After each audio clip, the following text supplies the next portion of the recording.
Bài chân đây không lùm hạt phân dưỡng nè mùi ní cứ trong nền tầm lái visual environment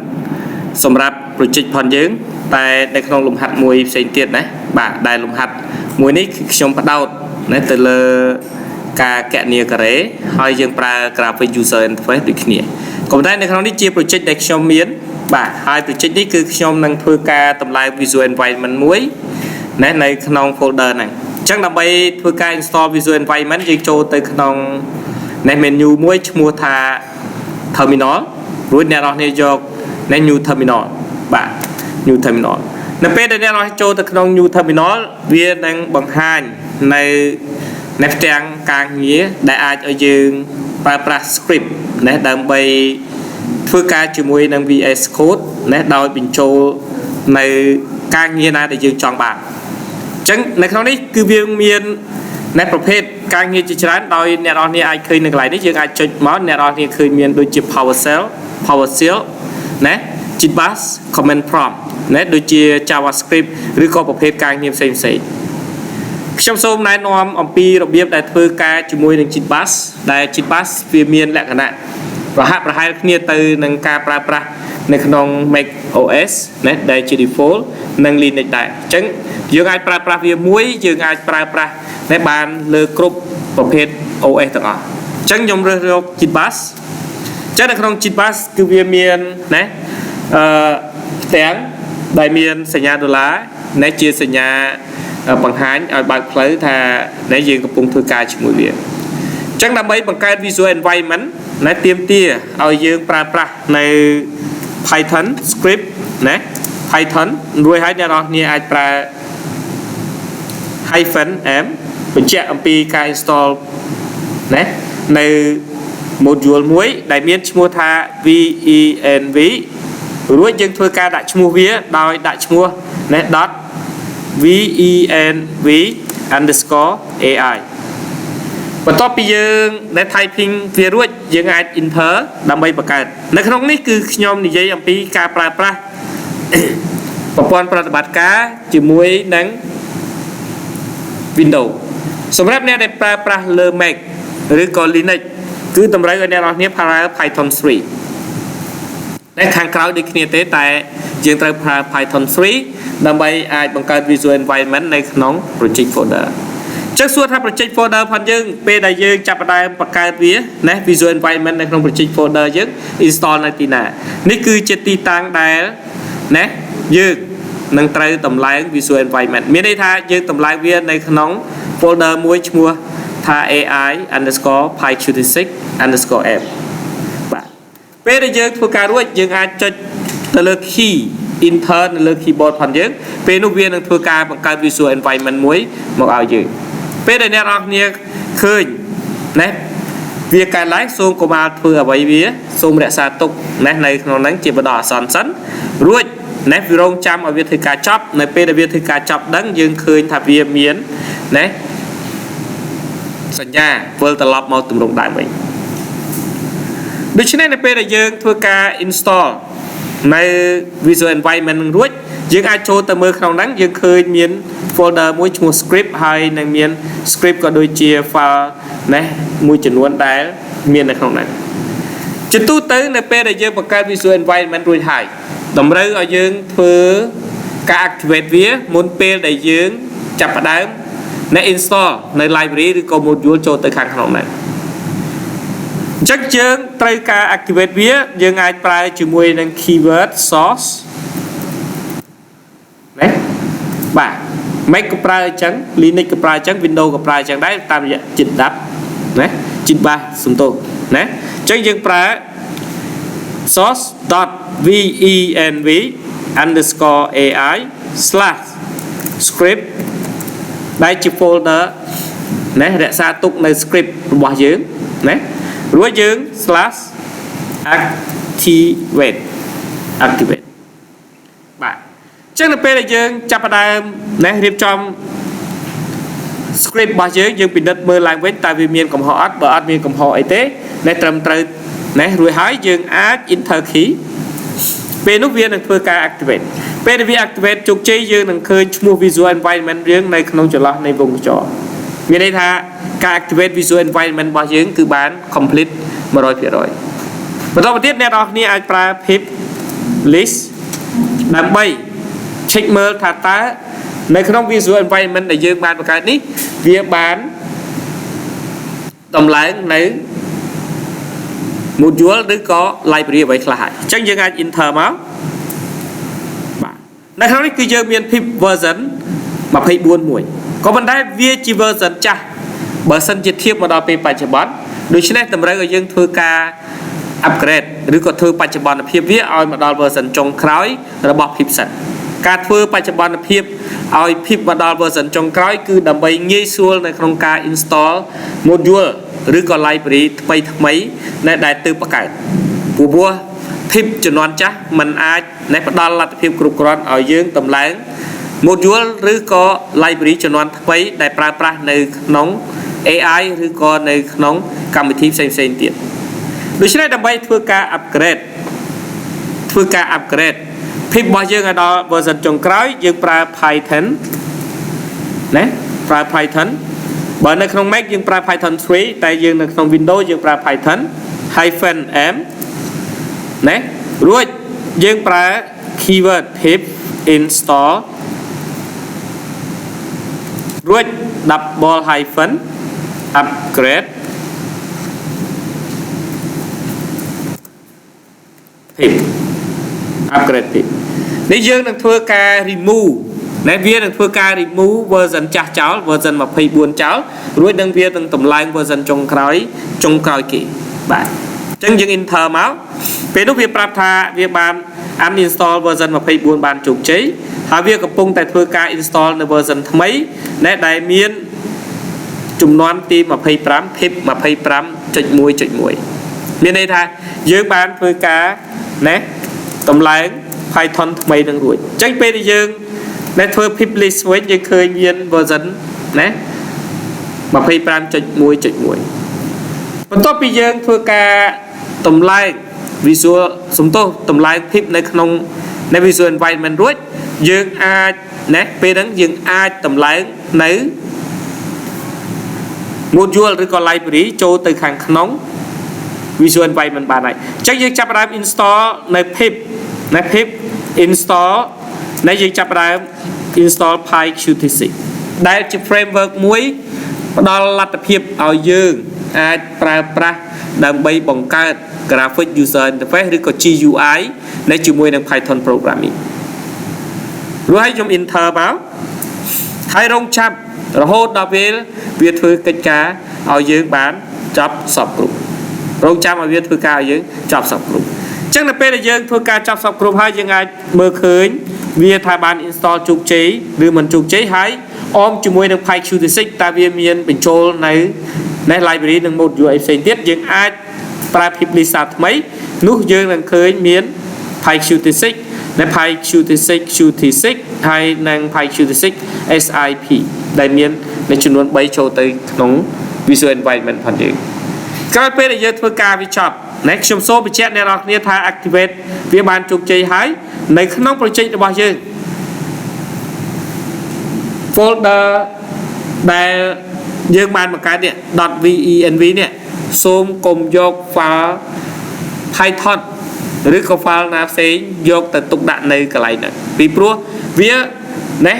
ត្រូវបានយើងបង្កើតឡើងសម្រាប់តែរក្សាទុកនៅ library បណ្ណាល័យឬក៏ module ដែលសំខាន់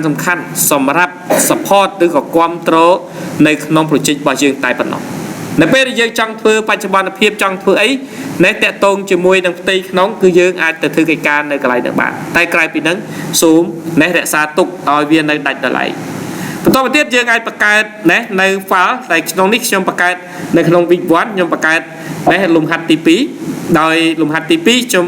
select លើបាទ folder week 1ឬក៏ខ្ញុំ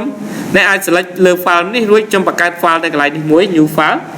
បាទដូច្នេះខ្ញុំអាចដាក់ next square next calculate បាទតែប៉ុណ្្នឹងក៏បានដែរបាទ calculate calculator.py ខ្ញុំ enter មករួចហើយខ្ញុំត្រូវការសរសេរ script សរសេរ code đầm bấy thôi ca kẹt nía nâng ca bạc cái đấy nên tao đi để xa trong miền khố thay dương trong cắt bằng thoi về về liếc trong số passcode nấm trốn rồi hai trăm nhóm thôi ca bình chốt và đo mùi bình toát thà code bỏ chương nè đây là xe nắng viêm chóm rồi còn thôi ca chẳng mạnh chắc này không đi cứ trong miền sam spi lán nè nè nó như khơi thấy bà ní chia là tập phó chắc là không là tập phó đi chỉ tu tây chùm nè ban bị cho về rồi hái chắc nhom xôm thôi ca rắn ở nè nó như khơi là tập phó sẵn 200 dương vô mà thôi ca bộ sải nè này coi về là tập phó bằng hành rồi đó chắc nhom rắn nè Python bỏ dương rồi nè nó như khơi là không đi cứ dương miền bà nãy dương miền ti mùi trang Windows muối cứ trang mua đây nhom ai mua từ lại na các bạn đấy để tôi đến bà được sai dương từ chắp đan từ bốn cho mình cho là vậy ơi si chừng tới tết còn là trong ơi để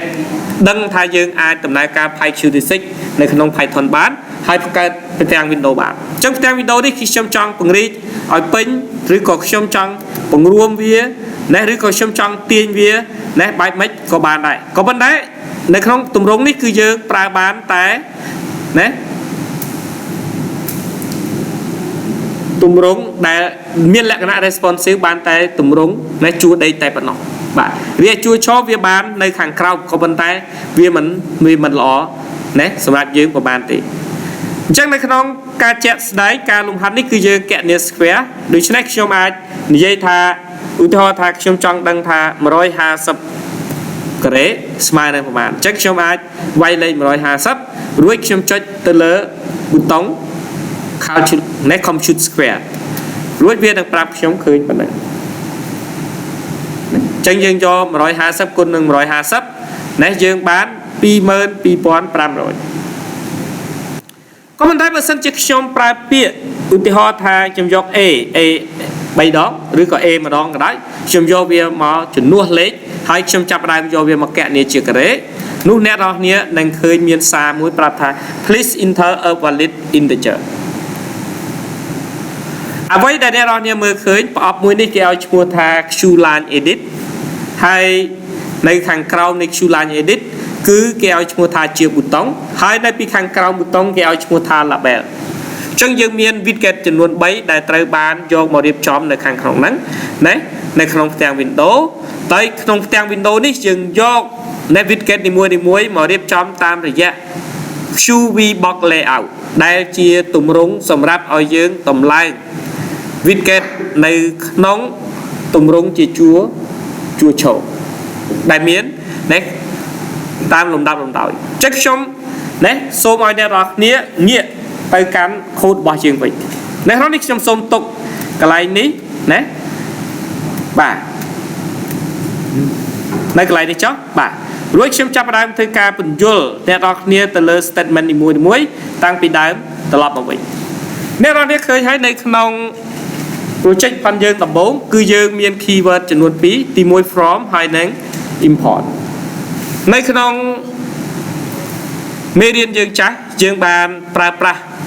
នៅ module អញ្ចឹង module គឺមានវិធីសាស្ត្រពីរយ៉ាងដែលយើងអាច import ឬក៏នាំចូលមកក្នុង project ផងយើងនៅក្នុង program ផងយើងដើម្បីបង្កើតជា application ដោយពុំចាំបាច់ឲ្យយើងទៅសេ code នៃសារឡើងវិញទាំងអស់នៅក្នុងការប្រើប្រាស់ keyword from គឺ from module name ឈ្មោះថា Py26 ណែ dot notation ជាមួយនឹងណាគេហៅថា class ដែលជាប់ព្រោះនៅក្នុង Py26 អាចមាន class ច្រើនហើយនៅក្នុង class នេះគឺយើងធ្វើការ import នៅ module សំទោសយើង import នៅ method ឬក៏ function ដូចជា Q application ដែលមានតួនាទីសម្រាប់បញ្ជាក់ទៅកាន់ OS ថាយើងនឹងសរសេរកម្មវិធីមួយដើម្បីដំណើរការនៅលើ OS ហ្នឹងអញ្ចឹងជាការជូនដំណឹងទៅកាន់ OS ដើម្បីដឹងថាយើងនឹងបង្កើតកម្មវិធីហើយក្រោយមកទៀតយើងចាប់ផ្ដើមបង្កើតកម្មវិធីនោះដោយបង្កើតជាផ្ទាំង Windows មួយ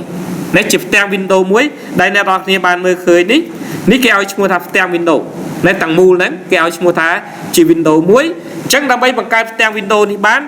ណាហើយផ្ទាំង Windows នេះមានទាំង bút tông miền tàng tách bọc miền tàng label miền tàng widget xây tiết này ngày khái chẳng cái ao mua tha chia shoe widget đó shoe widget đó ní cứ chiếc shoe widget chẳng là không shoe widget cứ cái đầu này nơi lơ tàng Windows hai nơi không ní cứ dương miền tiền mình cho nơi label đây bằng hai nơi kháng khảo nơi bút tông đây này là để khởi này bây giờ dương vay so này ở việc kẹt nia tránh này việc prata please enter a valid integer này haiตัวประเทศจะมีชูโพสบุตรได้ชูโพสบุตรคือเจ้าบุตรได้ยังบานโยมเอาดำไปเอา user กดคลิกให้เป็นได้ user คลิกเวียนตัวการลิงก์ตอบจอบตัวกัน custom function มวยได้ยังบานบังการในขนมโปรเจกต์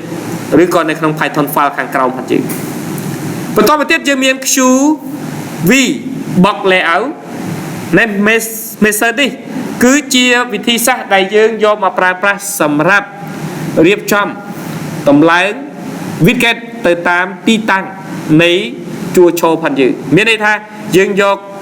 เนี่ยจัวโชว์พันยืงโรตีมวยเนี่ยยืงได้จัวเนี่ยจัวได้ตีปีได้จัวได้ตีใบก็มันได้เวียเชียตุ่มรุ่งจัวโชว์ได้เวียเมียนชรันโรเวียชรันจัวได้ในขังคราวนั้นนี่คือยังปรากชู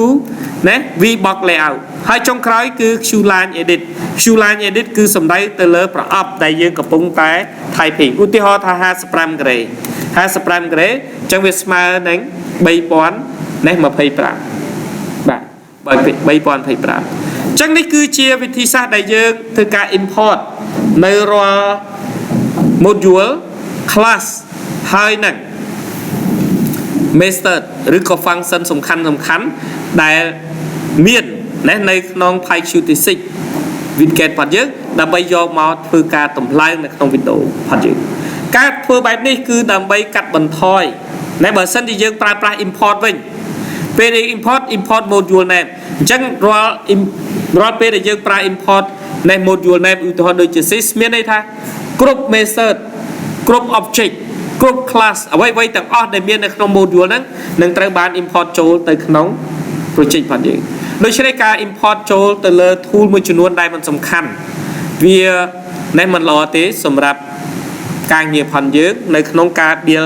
กราฟิก user interface โดยใช้แต่ในทูลมือที่มวยเวียเป็นได้เยอะเอ็ดมากคือเวียตระการจำนายใน memory ในทูลไอ CPU ทูลการฉลาดโดยใช้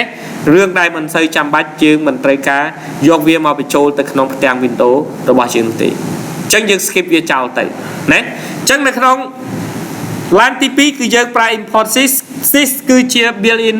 ในโมดูลแต่เมียนตัวเดตีสำหรับเอายังเพื่ออันตรกันจีมวยนั่งประปอนปฏิบัติการโดยจีวินโดว์ macOS หรือก่อนลีนิกโดยจียังจัง copy ยังจัง pass ยังจัง deleteเอาไว้มวยในการขนมนั้นคือยังไอปลายปลาตามระยะโมดูลในซิสได้เมียนลัดเพียบอาจจะเยอะบัญชีหรือก็อาจเพื่อปฏิบัติการบานกลุ่มยางจีมวยนั้นนะ OS ปัจจุบันต่อมายังบังการนะ built-in สมโตยังบังการนะใน custom ฟังก์ชันมวยตามระยะคีย์เวิร์ด div รู้ยังปลายมัวใน compute square compute underscore square รู้ยังนะอัดเมียนเป็นแชร์อัมพี parameter ไว้ต่างออกในข้างในรู้ยังปลาย try except ดังใบกาเปีย value error ในขนมเปลได้ user กดเพื่อการเป็นโจลดำไลมันตรำตรึงอุทิศโดยจมอมัยนั้นจมเชียร์เยี่ยมเป็นโจลดำไล AAA ดังใบเอาเวียแกะเนี่ยกันเลยจังบัดสันจีเยอะกับปลาใน try except ดังใบเลือกเลยกะใน error นามวยกะใน value นามวย error เต้จังเวียถึงเพื่อเอาโปรแกรมพันยึก crash แกะนะโดยใช้เป็นได้ยังปลา try except ยังอาจเลือกเลยกะในน้องให้เอาเวียกรอนแต่บังหันในซา message มวยในหมายยังเว้นตามระยะ greeting นะ label greeting label คือสมได้ตะเลอ label ได้แน่รองเนี่ยเคยในปีขังกราวมุต้องคือเยอะบานดัชมูเวียท่า greeting label นะ greeting label ป่ะ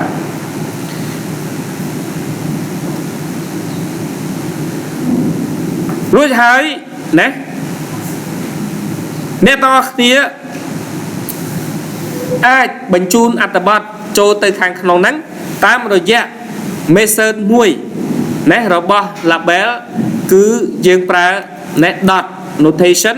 set text គឺមានតួនាទីស្មើនឹង print នៅក្នុង console application តែនៅក្នុង console application print គឺយើងបង្ហាញ string នៅក្នុង នេះ line បន្តក៏ប៉ុន្តែនៅក្នុង GUI តាមរយៈ PyQ36 ណាយើងប្រើ set text ដើម្បីបញ្ចូលទៅកាន់ណា label ណាមួយមានន័យថា print អក្សរហ្នឹងឬក៏ value ហ្នឹងឬក៏តម្លៃហ្នឹងចូលទៅក្នុង label មួយដែលមានឈ្មោះថា greeting label ហើយតម្លៃនោះគឺយើងគ្រាន់តែបោះជា string ទៅថា please enter a valid integer អញ្ចឹងរាល់ string ទាំងអស់យើងត្រូវតែប្រើប្រាស់សញ្ញា double quote អមសងខាងវាក៏ប៉ុន្តែបើសិនជាក្នុងករណីណាវាមិនមានការ error ទេវានឹងធ្វើការគណនាណានៅ name input គឺជាឈ្មោះរបស់ button ដែលខ្ញុំបានអ្នកបញ្ចូលនេះឧទាហរណ៍ដូចជាលេខ77ណាអញ្ចឹងប្រអប់លេខ77នេះយើងដាក់ឈ្មោះវាថា name input រួចយើងប្រើ dot text notation គឺដើម្បីបញ្ជាក់ថាចាប់យកលេខ77នេះយកមកទុកនៅក្នុង num variable ដែលជា local variable ស្ថិតនៅក្រោមកម្មសិទ្ធិរបស់ custom function compute square ក៏ប៉ុន្តែមុននឹងយកតម្លៃនោះយកមកទុកនៅក្នុង number យើងធ្វើការ convert វាទៅជាលេខចំនួនគុណសិនពីព្រោះយើងត្រូវការគណនាវាជាការ៉េដូច្នេះយើងត្រូវគណនាណាមុននឹងធ្វើការគណនាជាការ៉េគឺយើងត្រូវ convert វាមកជា integer សិននៅពេលដែលវា convert មកជា integer ហើយយើងយកវាមកធ្វើការបង្ហាញលទ្ធផលនៅតាមរយៈ label greeting ណា label ផងយើង dot set text ស្មើនឹង format string គឺជាវិធីសាស្ត្រមួយដែលគេប្រើប្រាស់សម្រាប់ធ្វើ in place holder មានន័យថាធ្វើការផ្លាស់ប្ដូរតម្លៃជាក់ស្ដែងតាមរយៈ curly brace ដែលអមទៅលើឈ្មោះរបស់ variable ឬក៏ expression ដែលយើងធ្វើការឧទាហរណ៍ដូចនៅក្នុងនេះគឺយើងប្រើ num គឺជាតម្លៃដែលយើងទទួលបានពី text box រួចយកវាមកគុណជាមួយនឹងតម្លៃដដែលវាស្មើនឹងការ៉េឧទាហរណ៍5ការ៉េ5គុណនឹង5ស្មើនឹង25អញ្ចឹងតម្លៃនេះនឹងត្រូវបានជំនួសដោយតម្លៃជាក់ស្ដែង actual value នៅក្រោយពេលដែលវាគណនារួចណាយើងក៏បញ្ចប់កិច្ចការហ្នឹងត្រឹមហ្នឹងក៏ប៉ុន្តែវាគឺជា custom function ដែលយើងបានបង្កើតវាមិនទាន់ចប់ត្រឹមហ្នឹងទេគឺតម្រូវឲ្យយើងធ្វើការបង្កើតនៅ application មួយណាដោយក្នុងនោះយើងបានបង្កើតណាកម្មវិធីមួយឈ្មោះថា app តាមរយៈ Nexu application ដែលមានតួនាទីបញ្ជាក់ទៅកាន់ OS ថាយើងនឹងបង្កើត application មួយណាដើម្បីដំណើរការនៅក្នុងណាពេលខាងមុខពេលដែលយើងធ្វើរួចណាយើងបញ្ជាក់ឲ្យដឹងទៅដល់ system បានទទួលព័ត៌មានថាយើងនឹងបង្កើតនៅតាមរយៈ sys. ណា argument ផងយើងបន្តទៅទៀតបន្ទាប់ពីយើងបញ្ជាក់ឬក៏យើងជូនដំណឹងអំពីការបង្កើតណា application មួយទៅកាន់ OS រួចយើងចាប់ផ្ដើមដាក់ឈ្មោះ Windows ឬក៏ផ្ទាំងកិច្ចការផងយើងហ្នឹងយើងចង់ដាក់ឈ្មោះដាក់ទៅតែក្នុងនេះគឺខ្ញុំដាក់ឈ្មោះថា Windows ស្មើនឹង QWidget អញ្ចឹងមានន័យថា QWidget នេះខ្ញុំត្រូវការ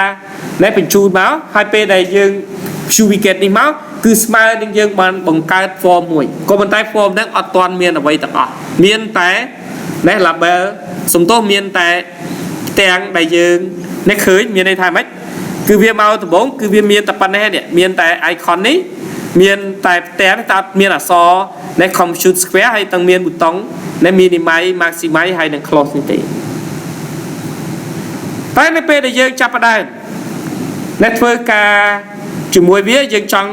set title របស់ Windows ឧទាហរណ៍ថា compute square app អញ្ចឹងយើងយកឈ្មោះណាទាំង Windows ផងយើង .set Windows title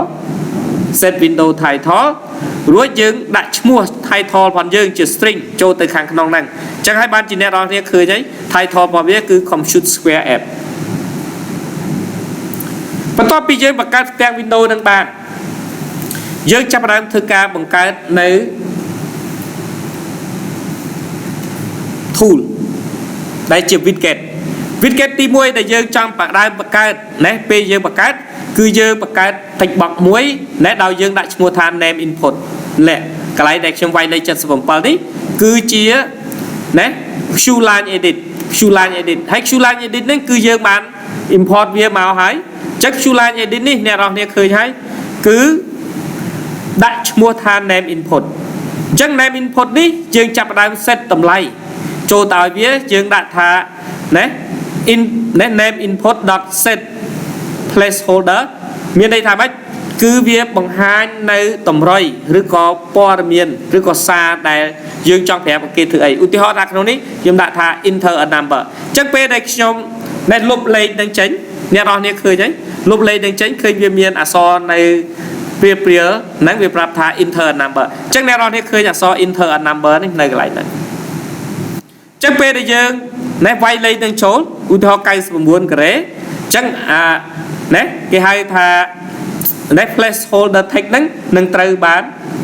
ណារលាយឬក៏ណែលុបចេញអត់ឃើញទៀតទេអញ្ចឹងយើងអាចកណនាទៅយើងឃើញតម្លៃវានៅខាងក្នុងហ្នឹងក្រោយមកទៀតពេលដែលយើងបង្កើតហើយយើងអត់តន់យកទៅណាទេអ្វីដែលយើងបង្កើតបើសិនជាយើងអត់យកទៅបង្ហាញគឺគេមើលអត់ឃើញទេអញ្ចឹងវាគ្រាន់តែជាការបង្កើតនៅខាងក្នុងនៃ coding ផងយើងតែប៉ុណ្ណឹងណានៅក្នុង program ផងយើងតែប៉ុណ្ណឹងរួចហើយយើងចាប់ផ្ដើមបង្កើតនៅប៊ូតុងមួយទៀតដោយដាក់ឈ្មោះថា greeting ប៊ូតុងនេះជា greeting ប៊ូតុងណាខ្ញុំប្រើឈ្មោះហ្នឹងគឺដោយសារវាជាប់ជាមួយនឹងលំហាត់ចាស់បាទលំហាត់ចាស់ដូច្នេះនេះខ្ញុំប្រើណាឈ្មោះ greeting ប៊ូតុងតាមរយៈបាទ Q push ប៊ូតុងហើយខ្ញុំដាក់ឈ្មោះថា compute square ហ្នឹងអ្នកនរគ្នាឃើញហើយនេះគឺជាបាទ Q push ប៊ូតុងផងយើងណារួចហើយខ្ញុំចាប់ផ្ដើម connect ប៊ូតុងរបស់យើងណាទៅកាន់ custom function ដែលយើងបានបង្កើតណាដោយប្រើប្រាស់ .click id នេះ .connect មានន័យថាភ្ជាប់ទៅកាន់អនុគមឈ្មោះអីអញ្ចឹងយើងមានអនុគមមួយឈ្មោះថា compute square ដែលយើងបានបង្កើតខាងលើនេះអញ្ចឹងយើងចង់ចុចលើប៊ូតុងហ្នឹងឲ្យភ្ជាប់ទៅកាន់ណាអនុគមមួយណាអញ្ចឹងយើងអាចបញ្ជាក់ឈ្មោះអនុគមហ្នឹងនៅក្នុងប្រអប់ដែរឲ្យតែបញ្ជាក់ត្រូវគឺវានឹងទៅធ្វើការ execute code នៅខាងក្នុងហ្នឹងហើយរួចហើយយើងណាពេលដែលរ៉ាត់មកដំបូងយើងឲ្យ greeting label ផងយើងណាដែលអ្នកនរគ្នាឃើញលទ្ធផលនេះមុនដំបូងបំផុតណាយើង set វាស្មើនឹងតទេយើងអត់ឲ្យមានតម្លៃទាំងអស់ណាស្មើនឹង empty បន្ទាប់ពីយើងបង្កើតនៅ widget ទាំង3ហ្នឹងហើយ widget ទាំងអស់ហ្នឹងអត់ទាន់យកទៅធ្វើឲ្យកើតទេគឺយើងត្រូវការបង្កើត layout មួយដោយយើងប្រើតាមរយៈ QV box layout ណាដើម្បីយក widget ទាំងអស់ហ្នឹងយកមករៀបណែបង្ហាញទៅតាមទម្រង់ដែលយើងចង់បានអញ្ចឹងនៅក្នុង Q widget ណា layout គឺមានទម្រង់2យ៉ាងសំទោស